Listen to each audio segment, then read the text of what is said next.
Morning. Morning. 4th of January 2023. Got Long John and Robbie. Nice and warm this morning. Long John's got a flat cap on if you're confused. This is me. We're big news. No, that's Robbie. But one on you. Both of Why you. the long face, Robbie? Anyway, today, John, going to talk about that pillock, Richard Oh, Madeley. he's a lovely fella, isn't he?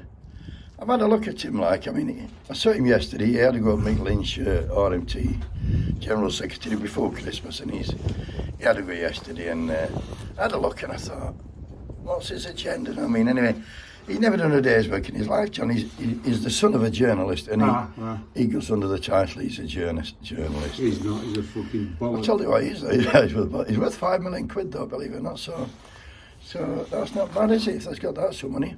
But he said to Mick Lynch yesterday that he'd said to him before Christmas that hospitality were going to lose £1.5 billion due to rail strikes, and Mick Lynch, and he said, I'm right, aren't I? Mick Lynch just went like this. Had a few seconds, then he said, oh yeah, you're right, Richard, you're always right. The whole world knows you're right. And then he told him, like, the real reasons they'd lost a fucking £1.5 billion. But I looked at Richard, the thieving bastard, him, that is. He got done for feeding, didn't he? Well, he didn't. This is it. So he didn't get done. Did he get done? No, because he had he cited a slight memory loss. But it happened twice in Tesco in Didsbury. Both times he nicked 2 bottles of champagne. Why done he put them in his What, bag? with £5 million in fucking bank? He probably not got that. Then he'd only got about 2. But what he'd done, this mistake he made, he put his food in basket, then he put champagne at bottom, then he chucked his coat up bottom, and they just fucking paid for food. But they got him. They got him twice? Yeah, but he was acquitted due to, like I say, fucking... Due to being a Tory? Due to being a Tory. But getting back to the railway strike, John, first off, the government said they weren't involved in it. It were up to rail companies and RMT to sort out. Then they did get involved, and then they sort of did it like, and they were about to sign the deal. They sent it off to Mark Harper, fucking Transport Secretary, and he inserted a little clause in. So when it come back to be signed, they saw this fucking clause. I don't know what it. So they refused to sign it. So he fucked that deal up. So if you've got a beef with anybody, you've got a beef with government, John, because the rail companies want to sort it. Well, they allegedly want to sort it. Don't forget, they don't lose any money at all. No, the government bites, so they get whatever money they took that day, they get off government or off me and you, shall we say, John.